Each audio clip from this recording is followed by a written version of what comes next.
Hello everyone, in this tutorial I'll show you how to schedule Reels on Instagram. First thing first, open the Instagram app and make sure you're using the latest version.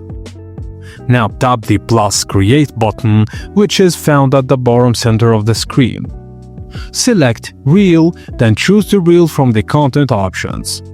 All you have to do now is upload your reel, add your photos or videos, then apply filters, add music and write your caption as usual, and tap Advanced Settings or More Options.